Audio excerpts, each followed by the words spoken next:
ನಮಸ್ಕಾರ ವೀಕ್ಷಕರೇ, ಕೊರೆಂಗಾವ್ ದಲಿತರ ದಿಗ್ವಿಜಯ ವಿಶೇಷ ಕಾರ್ಯಕ್ರಮಕ್ಕೆ ಸ್ವಾಗತ. ನಾನು ನಿಶ್ಮಾ ಇರ್ಷಾದ್. ಪ್ರಿಯ ವೀಕ್ಷಕರಾದ ನಿಮ್ಗೆಲ್ಲರಿಗೂ ಕೂಡ ಹೊಸ ವರ್ಷದ ಹಾರ್ದಿಕ ಶುಭಾಶಯಗಳು. ಪ್ರತಿ ವರ್ಷ ಕೂಡ ಜನವರಿ 1ರಂದು ಹೊಸ ವರ್ಷದ ಸಂಭ್ರಮದ ದಿನವಾದರೆ ಭಾರತದ ದಲಿತರ ಪಾಲಿಗೆ ಇದು ಮಹಾರಾಷ್ಟ್ರದ ಪೇಶ್ವೆಗಳ ಕಾಲದಲ್ಲಿನ ಅಸ್ಪೃಶ್ಯತೆಯ ವಿರುದ್ಧ ಬಂಡೆದ್ದು ಕೆಚ್ಚೆದೆಯ ಹೋರಾಟ ನಡೆಸಿ ದಿಗ್ವಿಜಯ ಸಾಧಿಸಿದ ದಿನ. ಈ ದಿನ ಶೋಷಿತರ ಆತ್ಮಗೌರವ ತಲೆ ಎತ್ತಿದ ದಿನವೆಂದೇ ಇತಿಹಾಸದಲ್ಲಿ ಪ್ರಸಿದ್ಧಿಯಾಗಿದೆ. ಇಂದಿಗೆ ಸರಿಯಾಗಿ 203 ವರ್ಷಗಳ ಹಿಂದೆ ಅಂದ್ರೆ 1818ರ ಜನವರಿ 1ರಂದು ಮಹಾರಾಷ್ಟ್ರ ಭೀಮಾ ನದಿ ತಟದಲ್ಲಿರುವ ಕೊರೆಂಗಾವ್ ಗ್ರಾಮದ ಹತ್ತಿರ ಒಂದು ಯುದ್ಧ ನಡೀತದೆ. ಆ ಯುದ್ಧದಲ್ಲಿ ಕೇವಲ 500 ದಲಿತ ಅಸ್ಪೃಶ್ಯ ಪಡೆ ಪೇಶ್ವೆಗಳ 28,000 ಯೋಧರನ್ನ ಸೆದೆಬಡಿದು ವಿಜಯ ಸಾಧಿಸುತ್ತದೆ. ಏನಿದು ಕೊರೆಂಗಾವ್ ಯುದ್ಧ? ಈ ಬಗ್ಗೆ ಸಂಪೂರ್ಣ ಮಾಹಿತಿ ತಿಳ್ಕೊಳ್ಳೋಣ ಬನ್ನಿ. ನನ್ನ ಜನರಿಗೆ ಆಯುಧಗಳನ್ನ ಹೊಂದುವ ಅಧಿಕಾರವಿದ್ರೆ ಈ ದೇಶ ಸ್ವಾತಂತ್ರ್ಯವನ್ನ ಕಳೆದುಕೊಳ್ಳುವ ಪ್ರಸಂಗ ಬರ್ತಿರ್ಲಿಲ್ಲ ಎಂದು ಕೊರೆಂಗಾವ್ ಯುದ್ಧದಲ್ಲಿ ಹೋರಾಡಿದ ದಲಿತ ಸಮುದಾಯದ ಯೋಧರ ಕೆಚ್ಚನ್ನ ಗಮನಿಸಿ ಡಾಕ್ಟರ್ ಅಂಬೇಡ್ಕರ್ ಹೇಳಿರುವ ಮಾತಿದು. ಡಾಕ್ಟರ್ ಅಂಬೇಡ್ಕರ್ ಅವರ ಹೋರಾಟಗಳ ಬದುಕಿಗೆ ಈ ಯುದ್ಧವು ಒಂದು ಪ್ರಮುಖ ಪ್ರೇರಣೆ. ಆದ್ರಿಂದಲೇ ತುರ್ತು ಕೆಲಸ ಕಾರ್ಯಗಳಿದ್ರೂ ಸಹ ಅವುಗಳೆಲ್ಲವನ್ನ ಬದಿಗಿರಿಸಿ ಜಗತ್ತಿನ ಯಾವುದೇ ಮೂಲೆಯಲ್ಲಿದ್ರೂ ಸಹ ಜನವರಿ 1ನೇ ತಾರೀಕಿನಂದು ಕೊರೆಂಗಾವ್ಗೆ ಭೇಟಿ ನೀಡಿ ಹುತಾತ್ಮ ಅಸ್ಪೃಶ್ಯ ಯೋಧರ ವಿಜಯ ಸ್ತಂಭಕ್ಕೆ ಶ್ರದ್ಧಾಂಜಲಿ ಸಲ್ಲಿಸುತ್ತಿದ್ರು. ಈ ಕೊರೆಂಗಾವ್ ಯುದ್ಧದಲ್ಲಿ ಬ್ರಿಟಿಷರ ಜೊತೆಗೂಡಿ ನಮ್ಮ ಪೇಶ್ವೆಗಳ ವಿರುದ್ಧ ಹೋರಾಡಿದ ದಲಿತರನ್ನ ದೇಶದ್ರೋಹಿಗಳು ಎಂದು ಕೆಲವರು ಅಭಿಪ್ರಾಯ ಪಡ್ತಾರೆ. ಆದ್ರೆ ದಲಿತರು ನಮ್ಮವರ ವಿರುದ್ಧವೇ ಯಾಕೆ ಹೋರಾಡಿದ್ರು? ಅದರ ಹಿಂದಿನ ಕಾರಣಗಳನ್ನ ನೀವು ತಿಳ್ಕೋಬೇಕಿದೆ. ಕ್ರಿಸ್ತಶಕ 1800ರಲ್ಲಿ ಮಹಾರಾಷ್ಟ್ರದಲ್ಲಿ ಪೇಶ್ವೆಗಳು ಆಡಳಿತ ನಡೆಸುತ್ತಿದ್ರು. ಅವರ ಆಡಳಿತವು ಅಸ್ಪೃಶ್ಯರ ಪಾಲಿನ ಕರಾಳ ಚರಿತ್ರೆಯಾಗಿತ್ತು. ಅಸ್ಪೃಶ್ಯರ ನೆರಳು ಹಿಂದೂ ಸವರ್ಣೀಯರ ಮೇಲೆ ಬಿದ್ದರೆ ಹಿಂದೂ ಸವರ್ಣೀಯರಿಗೆ ಮೈಲಿಗೆಯಾಗುತ್ತೆಂಬ ಕಾರಣಕ್ಕಾಗಿ ಸಾರ್ವಜನಿಕ ಸ್ಥಳಗಳಲ್ಲಿ ಅಸ್ಪೃಶ್ಯರಿಗೆ ಪ್ರವೇಶವನ್ನೇ ನಿಷೇಧಿಸಲಾಗಿತ್ತು. ಅಸ್ಪೃಶ್ಯರ ನೆರಳು ಕೂಡ ಯಾವುದರ ಮೇಲೂ ಬೀಳಬಾರದು, ಬಿದ್ರೂ ಅದು ಅಪವಿತ್ರವೆಂಬ ಕಾನೂನನ್ನ ಪೇಶ್ವೆಗಳು ತಂದಿದ್ರು.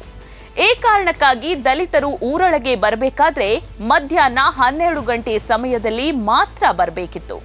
ಹೀಗೆ ಬರುವಾಗ ಅವರು ಉಗುಳು ಕೂಡ ರಸ್ತೆಯ ಮೇಲೆ ಬೀಳಬಾರದೆಂದು ಕುತ್ತಿಗೆಗೆ ಒಂದು ಮಣ್ಣಿನ ಮಡಿಕೆಯನ್ನ ಕಟ್ಟಿಕೊಂಡು ಬರಬೇಕಿತ್ತು. ಅದೇ ರೀತಿ ಅವರು ನಡೆದು ಬಂದ ಹೆಜ್ಜೆಯ ಗುರುತುಗಳನ್ನು ಅವರೇ ಅಳಿಸಿ ಹಾಕಬೇಕಿದ್ದರಿಂದ ಸೊಂಟದ ಹಿಂದೆ ಒಂದು ಕಸದ ಪೊರಕೆ ಕಟ್ಟಿಕೊಂಡು ನಡೆದಾಡಬೇಕಿತ್ತು. ತಮ್ಮ ಗುರುತು ಪತ್ತೆಗಾಗಿ ತಮ್ಮ ಕುತ್ತಿಗೆ ಮತ್ತು ಮುಂಗೈಗೆ ದಪ್ಪವಾದ ಕಪ್ಪು ದಾರವನ್ನ ಕಡ್ಡಾಯವಾಗಿ ಕಟ್ಟಿಕೊಳ್ಳಬೇಕಾಗಿತ್ತು. ಅಸ್ಪೃಶ್ಯ ಹೆಂಗಸರು ಚಿನ್ನ ಅಥವಾ ಬೆಳ್ಳಿಯ ಆಭರಣಗಳನ್ನ ತೊಡುವಂತಿರಲಿಲ್ಲ. ಈ ದಲಿತರಿಗೆ ಸತ್ತ ದನಗಳ ಮಾಂಸ ಮತ್ತು ಚರ್ಮವನ್ನ ಮಾತ್ರ ಬಳಸುವ ಹಕ್ಕಿತ್ತು. ಉಳಿದಂತೆ ಶಿಕ್ಷಣ ಪಡೆಯುವುದು ಸೇರಿದಂತೆ ಇನ್ನುಳಿದ ಯಾವುದೇ ನಾಗರಿಕ ಹಕ್ಕುಗಳು ಅವರಿಗೆ ಲಭ್ಯವಾಗಿರಲಿಲ್ಲ. ಹಿಂದೂ ಸವರ್ಣೀಯರು ಮತ್ತು ಪೇಶ್ವೆ ಸೈನಿಕರು ಅಸ್ಪೃಶ್ಯ ಮಹಿಳೆಯರ ಮೇಲೆ ನಿರಂತರವಾಗಿ ಲೈಂಗಿಕ ದೌರ್ಜನ್ಯ ನಡೆಸುತ್ತಿದ್ರು. ಈ ಎಲ್ಲ ಅನ್ಯಾಯ ಮತ್ತು ದೌರ್ಜನ್ಯಗಳನ್ನ ನಿಲ್ಲಿಸಬೇಕೆಂದು ಅಸ್ಪೃಶ್ಯರು ಒಟ್ಟಾಗಿ 1817ರಲ್ಲಿ ರಾಜ್ಯಭಾರ ನಡೆಸುತ್ತಿದ್ದ ಪೇಶ್ವೆ ರಾಜ 2ನೇ ಬಾಜಿರಾಯನಲ್ಲಿ ವಿನಂತಿ ಮಾಡಿಕೊಂಡ್ರು. ಆದ್ರೆ ಆತ, ನೀವು ಹುಟ್ಟಿರೋದೇ ನಮ್ಮ ಸೇವೆ ಮಾಡ್ಲಿಕ್ಕಾಗಿ, ನಿಮ್ಮ ಹೆಂಗಸರು ಇರೋದೇ ನಮ್ಮನ್ನ ಸುಖ ಪಡಿಸಲಿಕ್ಕಾಗಿ ಅಂತ ಉಡಾಫೆಯಿಂದ ಮಾತನಾಡಿದ. ಇದರಿಂದ ಗಾಯಗೊಂಡ ವ್ಯಾಘ್ರಗಳಾದಂತಹ ಅಸ್ಪೃಶ್ಯರು ಸೇಡು ತೀರಿಸಿಕೊಳ್ಳಲಿಕ್ಕಾಗಿ ಕಾಯತೊಡಗಿದ್ರು. ಇದೇ ಸಮಯದಲ್ಲಿ ಬ್ರಿಟಿಷರು ಮಹಾರಾಷ್ಟ್ರದ ಪೇಶ್ವೆಯ ರಾಜ್ಯ 2ನೇ ಬಾಜಿರಾಯನ ಮೇಲೆ ಯುದ್ಧ ಸಾರಲು ಸಜ್ಜಾಗಿದ್ರು. ಪೇಶ್ವೆಗಳ ದೌರ್ಜನ್ಯ ದಬ್ಬಾಳಿಕೆಗಳಿಂದ ಇನ್ನಿಲ್ಲದಂತೆ ರೋಸಿ ಹೋಗಿದ್ದ ಮಹಾರಾಷ್ಟ್ರದ ಅಸ್ಪೃಶ್ಯ ಯುವಕರು ಪೇಶ್ವೆಗಳ ಬಿಸಿ ರಕ್ತ ಕುಡಿಯಲು ಹಾತೊರೆಯುತ್ತಿದ್ರು. ಅದನ್ನ ಗಮನಿಸಿದ ಚಾಣಾಕ್ಷ ಬ್ರಿಟಿಷರು ಪೇಶ್ವೆಗಳ ವಿರುದ್ಧ ಯುದ್ಧ ಮಾಡಲು ಅಸ್ಪೃಶ್ಯರನ್ನ ಕೋರಿಕೊಂಡ್ರು. ತಮಗಳ ಕಷ್ಟ ಅಪಮಾನಗಳ ಪರಿಹಾರಕ್ಕಾಗಿ ಒದಗಿ ಬಂದ ಈ ಸುವರ್ಣಾವಕಾಶವನ್ನ ಸ್ವೀಕರಿಸಿದ ಅಸ್ಪೃಶ್ಯರು ಸಿದ್ದನಾಕ ಎಂಬ ಯುವಕನ ನಾಯಕತ್ವದಲ್ಲಿ 500 ಜನ ಅಸ್ಪೃಶ್ಯ ಯುವಕರು ಒಟ್ಟಾದ್ರು. ಅವರಿಗೆ ಮಿಲಿಟರಿ ಟ್ರೈನಿಂಗ್ ನೀಡಿದ ಬ್ರಿಟಿಷರು ಬಂದೂಕು ಬಳಸೋದನ್ನ ಸಹ ಹೇಳಿಕೊಟ್ರು.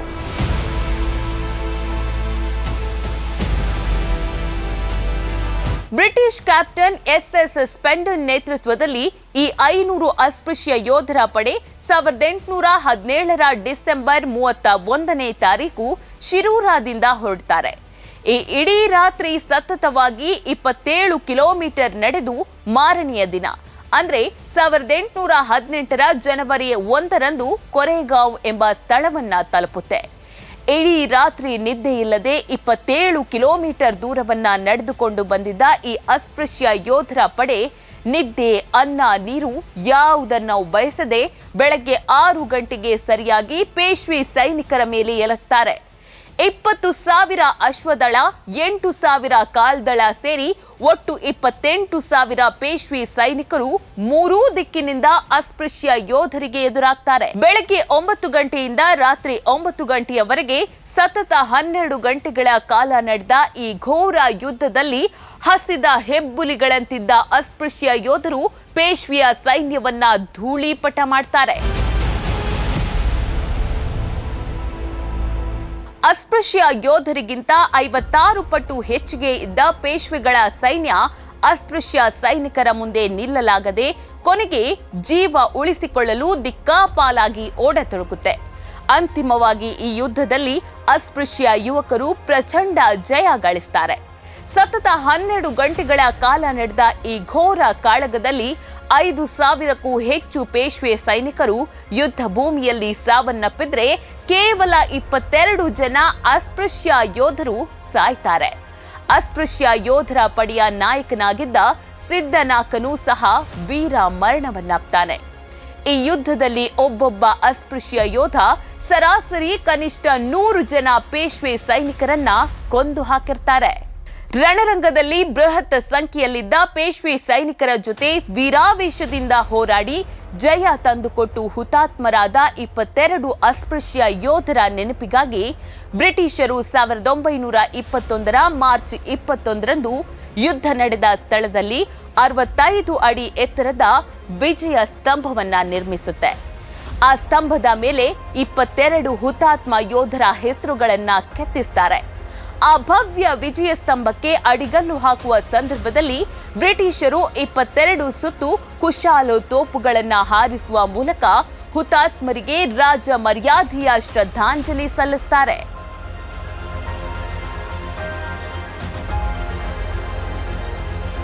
ಈ ದೇಶದಲ್ಲಿ ಮನುಸ್ಮೃತಿಯಂತಹ ಕೆಟ್ಟ ಕಾನೂನು ಕೃತಿಗಳನ್ನ ತಂದು ಶತಶತಮಾನಗಳಿಂದಲೂ ಅವಮಾನಗಳಿಂದ ಬೇಯ್ತಿರುವ ದಲಿತರು ಅವಕಾಶ ಸಿಕ್ಕರೆ ಆತ್ಮಾಭಿಮಾನದ ಕೆಚ್ಚನ್ನು ಸ್ಫೋಟಿಸಬಲ್ಲರು ಎನ್ನುವುದಕ್ಕೆ ಈ ಯುದ್ಧ ಒಂದು ನಿದರ್ಶನದಂತಿದೆ. ಶೋಷಿತ ಸಮುದಾಯಗಳಿಂದ ಬಂದವರೆಲ್ಲರೂ ಹೊಸ ವರ್ಷದ ಮೊದಲ ದಿನ ಆತ್ಮ ಗೌರವವನ್ನ ಎತ್ತಿ ಹಿಡಿಯುವ ಈ ಭೀಮಾ ಕೊರೆಗಾಂವ್ ಯುದ್ಧದ ಘಟನೆಯನ್ನ ಮೆಲುಕು ಹಾಕಲಿ ಎಂಬುದು ನಮ್ಮ ಆಶಯ. ಪ್ರಿಯ ವೀಕ್ಷಕರಾದ ತಮ್ಗೆಲ್ಲರಿಗೂ ಕೂಡ ಹೊಸ ವರ್ಷದ ಶುಭಾಶಯಗಳು. ನೋಡ್ತಾ ಇರಿ ಸಮ ಸಮಾಜಕ್ಕಾಗಿ ಕನ್ನಡ ಒನ್ ನ್ಯೂಸ್. ನಮಸ್ಕಾರ.